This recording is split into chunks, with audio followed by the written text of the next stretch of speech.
¿Te sabes el himno de la Guardia Civil? No entero, pero un trozo sí.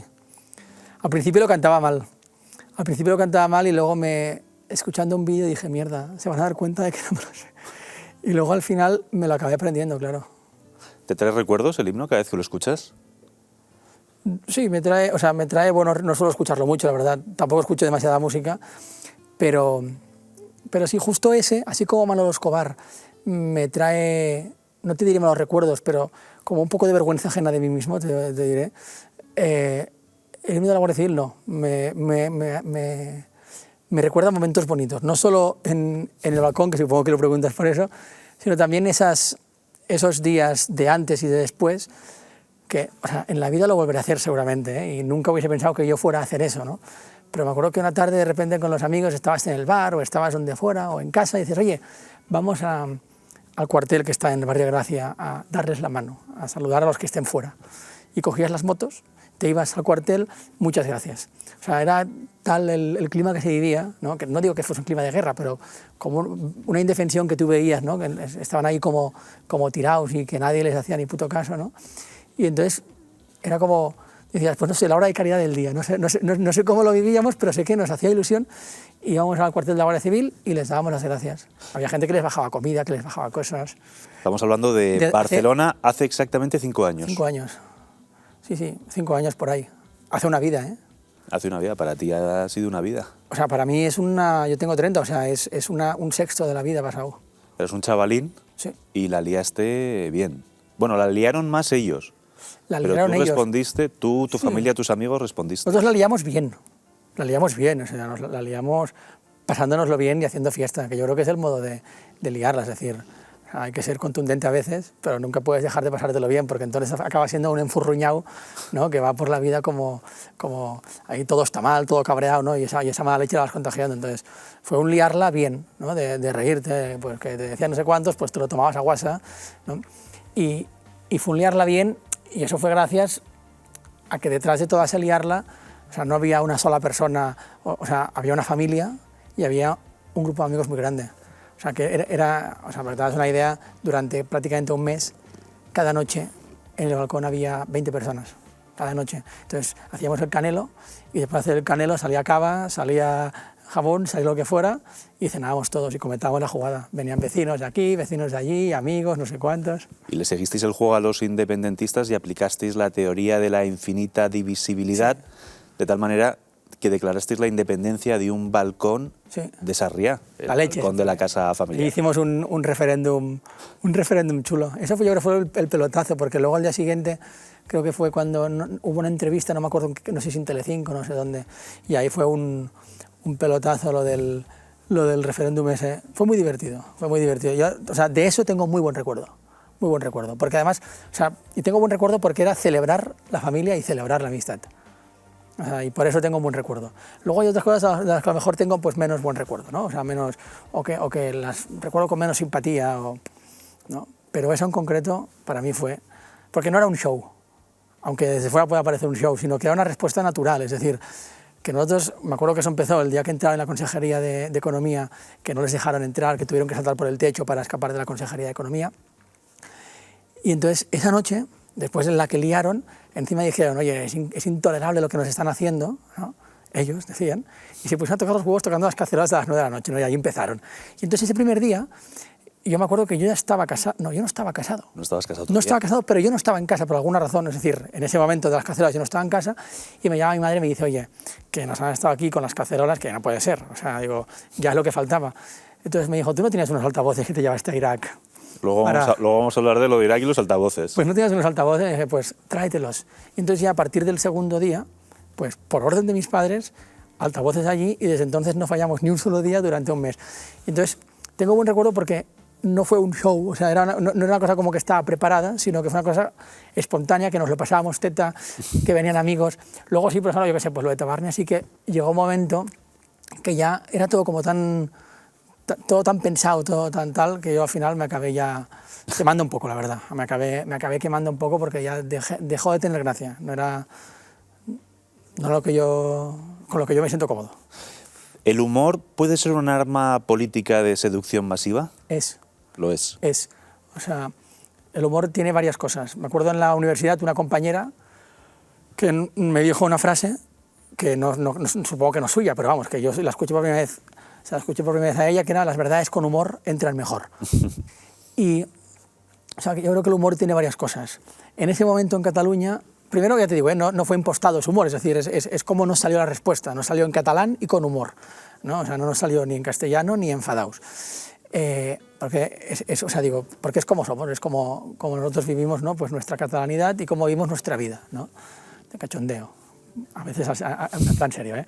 Entonces, lo que te quería decir es que en ese momento el humor, o sea, yo creo que tenía como una función muy pedagógica, ¿no? O sea, a nosotros, y eso te estoy hablando de Cataluña 2017, pero podemos hablar del conjunto de España 2022, ¿no? O sea, nos habían deshumanizado, ¿no? Éramos unos déspotas, unos tiranos, unos tíos que no querían la libertad de un pueblo, unos tíos que disfrutaban viendo cómo sufría un pueblo oprimido, o sea, bueno, una caricatura, ¿no?, de Satanás, más o menos. Y esos éramos nosotros, ¿no? O sea, gente que merece desprecio, gente a la que cada vez que te refieres con burla, ¿no?, en los programas de humor, donde sea. Claro, que de repente esa gente que tú tienes caricaturizada, que mucha parte de la población ni siquiera nunca ha conocido a alguien así, solo lo recibe a través de los medios, ¿no? Entonces, que de repente alguien así salga, y no salga cumpliendo o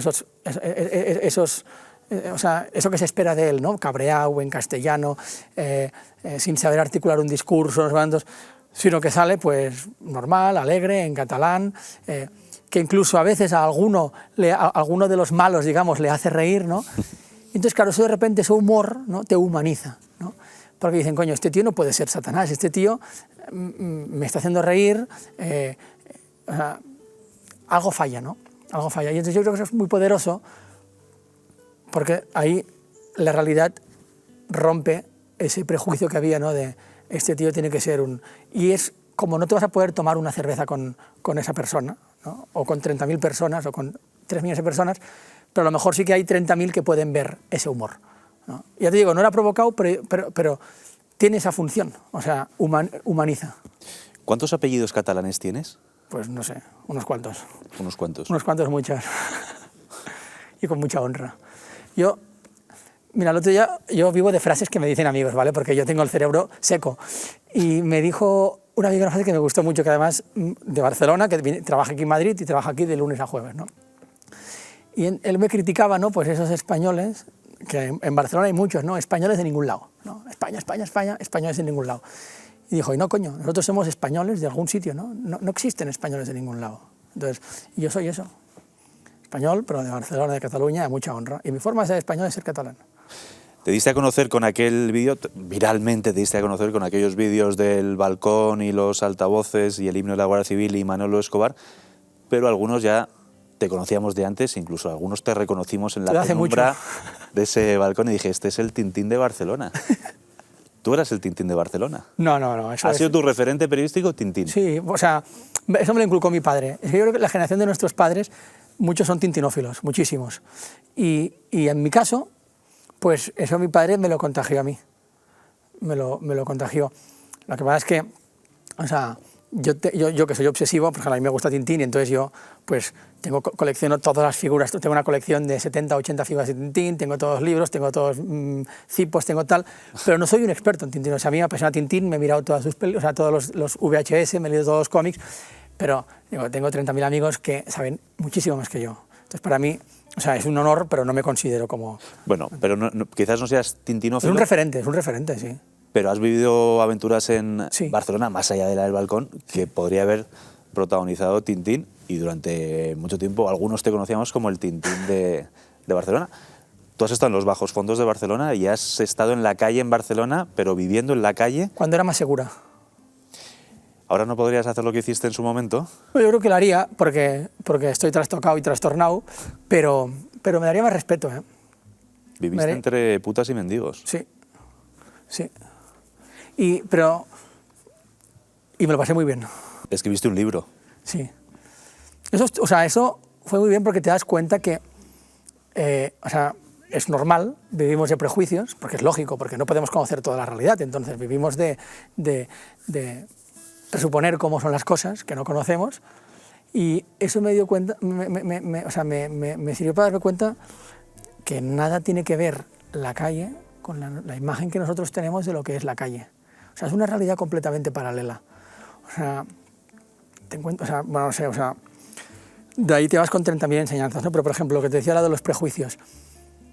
Y yo me acuerdo que durante ese tiempo que estuve allí, se me caía un prejuicio detrás de otro. Por ejemplo, recuerdo un día en una plaza que está al lado de la calle Rubadós. La calle Rubadós es una calle que está en el corazón del Raval, que es una calle en que hay prostitución pues desde las 6 de la mañana o desde las 10 de la mañana hasta las 6 de la madrugada, ¿vale? Todo el día hay prostitución. Entonces, ahí al lado hay 2 comedores evangélicos, entonces yo estaba bastante por allí porque iba a comer a estos sitios, ¿no? Y yo me acuerdo de una mañana que estaba allí esperando, o al salir del desayuno, o esperando a que me dieran el desayuno en uno de esos comedores, y entonces se me sienta enfrente una mujer negra con una boldam.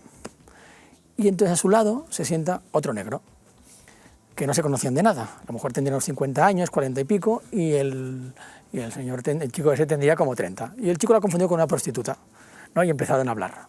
Y entonces la tía le dijo que muy educadamente pues que no lo era, tal, no sé cuánto, es que ella era madre, ¿no? Que su hija pues la había dejado en el cole, no sé cuántos, no sé qué. Y entonces, claro, yo, escuchando esa conversación, digo, qué desastre de madre, ¿no? Qué desastre de madre que a las 10 de la mañana está mamando en el parque una boldam, ¿no? O sea, pobre hija, ¿no? Lo que debe tener en casa. Y ese señor se fue. Y luego esa mujer se sentó conmigo y estuvimos hablando, ¿no? Entonces me estuvo contando, ¿no? Pues que ella antes vivía en mi barrio, ¿vale? O sea, en diagonal por encima. Barcelona se separa, ¿no? El estereotipo es diagonal por arriba bien, diagonal por abajo mal, ¿no? Bueno, pues ella vivía en Plaza Molina, muy cerca de mi casa, y su hija iba a un colegio público de esa zona, que era bueno, da igual, no voy a decir el colegio porque tampoco, a un colegio público de esa zona, ¿no? Entonces la vida le había ido muy mal, tal, se había tenido que ir a vivir al Raval, y ella te contaba como para que su hija pudiera seguir yendo a ese colegio, porque ella era consciente de que el Raval era un desastre, pero era el desastre que se podía permitir, pues hacía verdaderos esfuerzos para ir caminando, para no sé cuántos, para recoger a su hija, o sea, que estudiando con ella descubrió una madre ejemplar con los defectos que tiene cualquier madre, unas tendrán unos, unos tendrán otros, ¿no? Entonces, y como esta, 30.000, ¿no? O sea, prejuicios que es normal que los tengas, porque es normal, es decir, el que diga que no tiene prejuicios miente, pero que luego conoces esa realidad, conoces a esa madre, y ese prejuicio, ¡pam!, ¿no? Y entonces eso en la calle no paró de pasar. Y al final llega a una conclusión, porque es verdad que no, estamos acostumbrados, y es lógico, es así, ¿no? Vas por la calle y la persona que está en la calle es un mueble más, ¿no? Pues sí, estar allí porque se lo tendrá merecido o porque no, me da igual, ¿no? Y vas rascando, ¿no? Y te das cuenta de que y cuanto más rascas, ves que menos diferencias hay entre ese mueble eso que nosotros consideramos un mueble que está en la calle y nosotros, ¿no? O sea, yo me acuerdo, por ejemplo, que los primeros días de la calle hice un grupo de gente allí en las Ramblas, y ahí nos reuníamos pues, para hacer peleas de globos de agua, para beber, bueno, para ir a pasear, para lo que sea, ¿no? Lo que fuera. Y entonces, pues un día llegaba uno y te decía, joder, me acaban de echar de la biblioteca por masturbarme, ¿no? Y entonces, claro, a ti te escandalizaba. Un mendigo. Mendigo, uno de mi grupo de amigos. Yo hice un grupo de amigos allí, ¿no? Que seríamos pues 10 o 12. Luego llegaba otro y te decía, joder, ayer iban unas chicas de fiesta, me escondí detrás del árbol, me masturbé, se dieron cuenta, se espantaron, tal. O te llega uno el lunes a las 9 de la mañana borrachísimo, ¿no? O otro que ha cobrado el viernes y se ha ido a comprar cocaína, que es lo que hace todos los meses cuando cobra, luego se ha ido de putas, tal, bueno. Y entonces tú piensas, joder, qué vidas más desgraciadas, qué desastre, suerte que yo no soy así, ¿no? Suerte que yo no soy así. Hasta que te das cuenta y dices, un momento, o sea, ¿cuál es la diferencia con mi vida? ¿No? O sea, él no tiene normas, porque no vive en la sociedad, pero no vive en sociedad, o sea, es un mundo totalmente aparte, ¿no? Entonces él no tiene normas. Entonces, ¿qué más le da beber un lunes por la mañana que un viernes por la noche? Nosotros tenemos normas, ¿no? Y entonces hemos normalizado que nos mamamos el viernes por la noche y que el sábado por la noche salimos y si pillamos y muchísimo mejor, ¿no? Entonces te das cuenta que al final el problema de fondo es el mismo, ¿no? Que es un vacío profundo en el corazón que de algún modo hay que llenarlo, porque no se puede vivir mucho tiempo con un vacío profundo en el corazón. Y te das cuenta que la simple diferencia entre ellos y nosotros es que nosotros tenemos unas normas y lo llenamos cumpliendo, nadie se va a emborrachar un lunes por la mañana, o no es lo habitual, sin embargo un viernes por la noche, pues nos vamos a emborrachar todos, ¿no? Y entonces ahí descubres que al final necesitamos lo mismo, ¿no? Que es amar y ser amados, ¿no? Y en la medida en que uno no es capaz de amar porque a veces somos incapaces de amar. Bueno, siempre somos incapaces de amar, ¿no? Y en la medida en que no nos sentimos amados, pues ahí tenemos un problema. Y cada vez hay más gente que no se siente amada. Llega un momento en el que a Tintín, Barcelona, tanto... ¿Cómo era la diferencia? ¿Arriba, abajo? En la diagonal. Diagonal arriba, diagonal abajo. Diagonal. Se le queda pequeña y tiene que buscar aventuras y se va Tintín en el Líbano y Tintín en Irak. En el Congo no, porque está prohibido. En el Congo no, porque está prohibido y porque esa historia ya se contó. Pero te vas al Líbano, sí. Y luego te vas a Irak. Sí. Me voy primero al Líbano, que ese viaje al Líbano tenía que ser un viaje a Siria. Y lo había organizado todo con una misionera del Instituto del Verbo Encarnado, eso era 2014. La guerra había empezado en 2011, si no recuerdo mal. Yo soy fatal, no tengo nada de memoria. Soy muy nostálgico, pero no tengo memoria. Y entonces, bueno, estaba todo organizado, tal, no sé cuánto, y al final las dos mujeres que en ese momento mandaban en mi vida, que eran mi madre y mi novia, con la que luego me casé, me dijeron al final que eran ahí del Paraguay, que yo no iba. Y entonces, bueno, pues lo reorganicé todo para irme al Líbano. Y me fui al Líbano y estuve en Líbano, que ahora lo recuerdo muy bien, pero sé que allí lo pasé muy mal. Y no por miedo, porque tuve pocas situaciones en las que pasara miedo, sino por la soledad. Me pasé muy mal porque me fui completamente solo, con un contacto allí que no me respondió hasta la segunda semana. Tuve el regalo de conocer allí a un chico madrileño y a uno de Burgos, que años después sería testigo el día de mi boda, que hicimos muchísima amistad y la conservamos. Pero claro, ellos tenían sus trabajos allí, yo me los encontraba para dormir y ya está. Y me acuerdo que fue muy duro, pero me fue muy bien, porque a mí mi abuelo me había explicado la guerra que aquí se vivió. De la que él tomó parte. Claro. Toda mi familia. De hecho... Y en un bando. Claro, en el de los buenos. Claro, ellos se jugaron la vida. Eran 12 hermanos y lo pasaron muy mal. Pero siempre fueron fieles. Y entonces, claro, mi abuelo me contaba la persecución que sufrieron, porque en casa de mi abuelo entraron 16 veces a buscar imágenes religiosas para pelárselos. 16 veces, ¿no? Y entonces, mi abuelo siempre había contado estas historias, ¿no?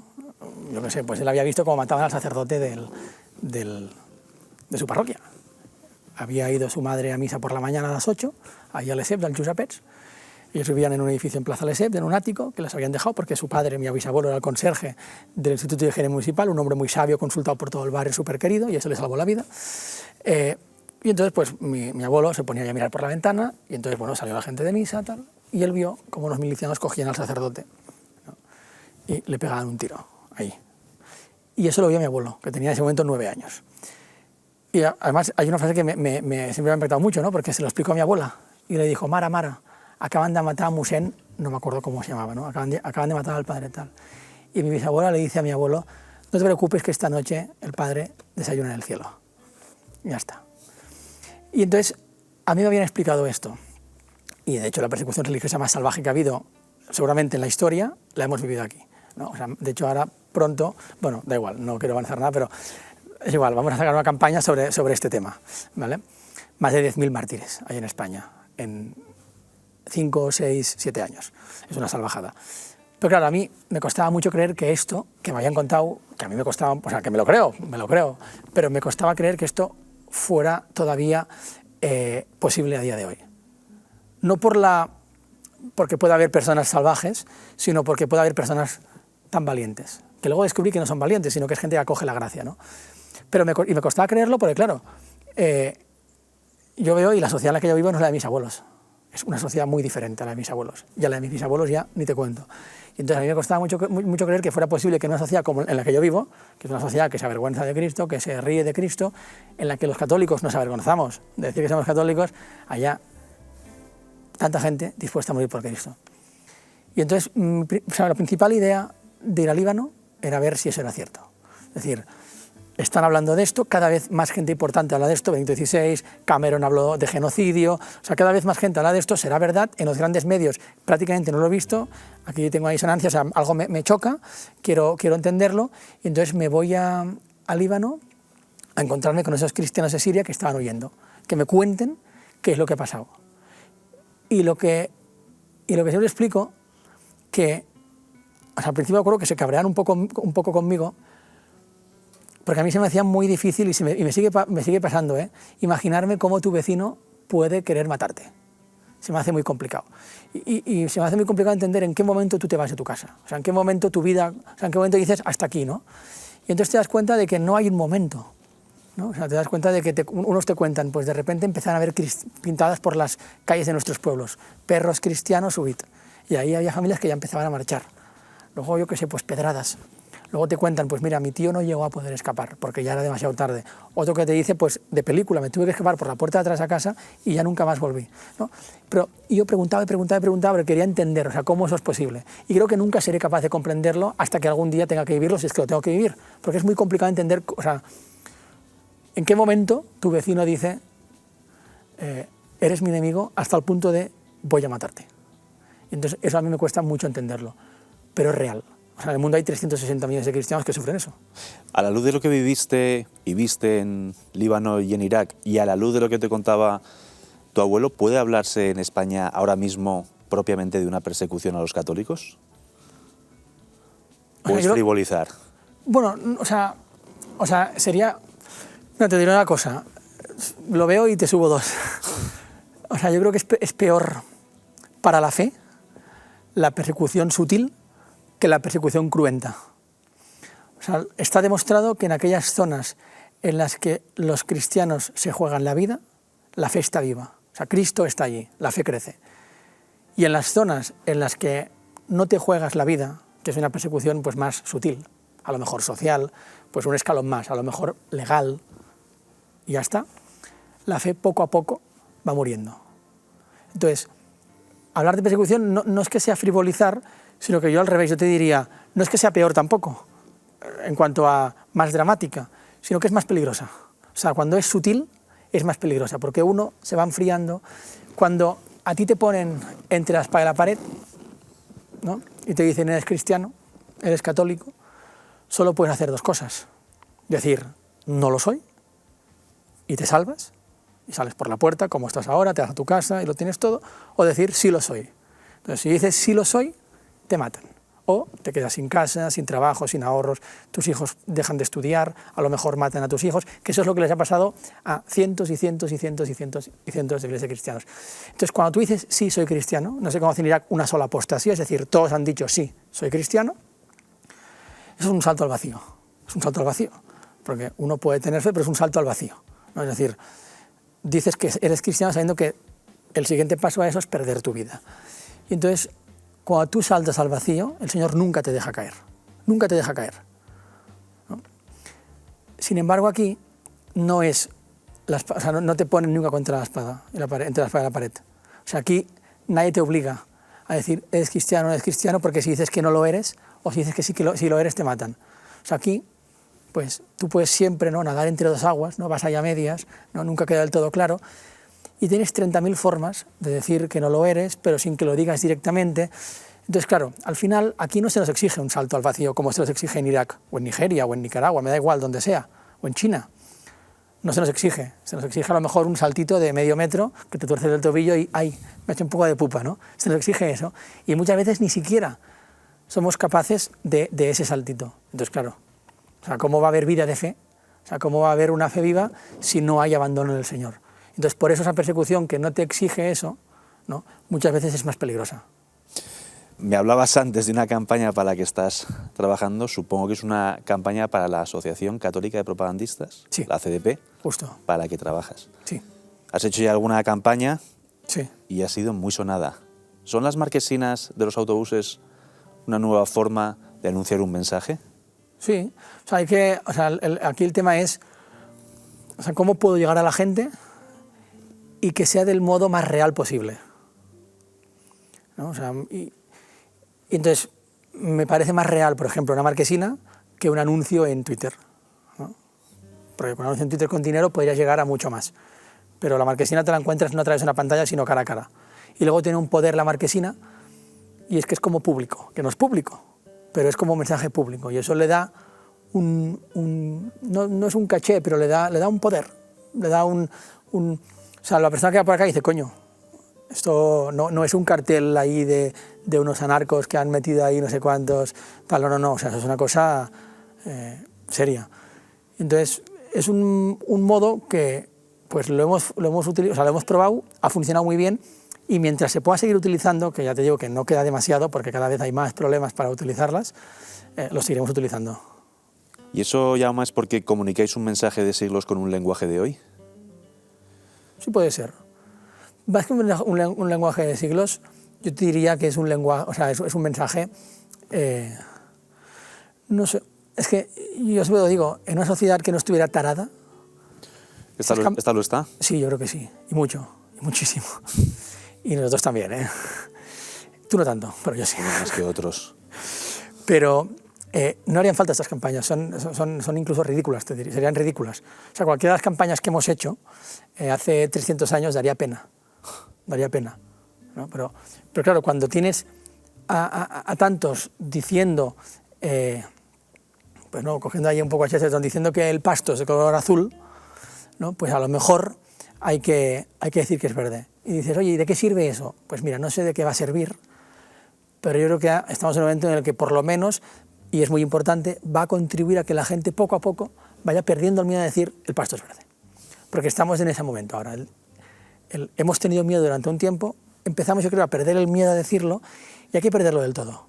Porque si no, lo siguiente ya es la derrota. Sabemos que no habrá una derrota definitiva, ¿no? Sino que la victoria es nuestra, pero hay que trabajárselo.